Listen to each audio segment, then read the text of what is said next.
మిత్రులారా, కృష్ణయ్య గారు మన ప్రధానమంత్రి నరేంద్ర మోడీ గారిని కలిసి బీసీల రిజర్వేషన్ పెంచండి, అంబేద్కర్లా మీరు కూడా నిలిచిపోతారు, ఆ మహానుభావుడు బాట పట్టండి అని విజ్ఞప్తి చేస్తే నరేంద్ర మోడీ గారు వెంటనే आप लड़ाई करो मैं करता हूं అన్నాడు. क्या लड़ाई कहां है लड़ाई?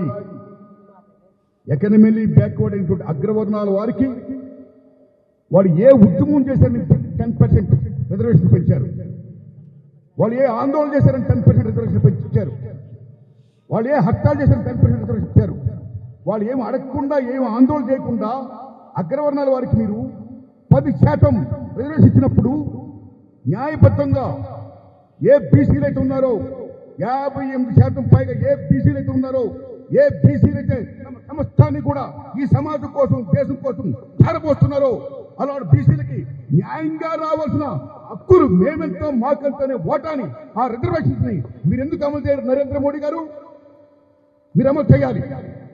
అందుకని నా విజ్ఞప్తి కృష్ణ గారిని ఏం విజ్ఞప్తి చేస్తానంటే, రేవంత్ రెడ్డి గారిని మనం ఎంత డిమాండ్ చేస్తున్నామో నరేంద్ర మోడీ గారిని కూడా అంత డిమాండ్ చేయాలి. ఈ రిజర్వేషన్స్ అనేవి అమలు చేయాలంటే prime minister of India definite గా పార్లమెంట్ లో బిల్లు ప్రవేశపెట్టించాలి. అందుకోసం రేవంత్ రెడ్డి గారు మీరే చెప్పారు 42% రిజర్వేషన్ ఇస్తామని స్థానిక సంస్థల్లో, అది మీరు అమలు చేయండి. అమలు చేయడం కోసం మీరు అఖిలపక్ష సమావేశాన్ని ఢిల్లీ తీసుకుని వెళ్ళండి, ప్రైమ్ మినిస్టర్ ఆఫ్ ఇండియాని కలండి. మీరు నరేంద్ర మోడీ గారు నిజంగా చేస్తే, ఇంప్లిమెంట్ చేస్తే, మా రిజర్వేషన్ మాకు ఇస్తే అప్పుడు నిజంగా మీరు మాట తప్పనవారు అవుతారు. అలా చేయండి Narendra Modiji, this my humble request. అలా చేయండి సార్ రేవంత్ రెడ్డి గారు, ప్లీజ్.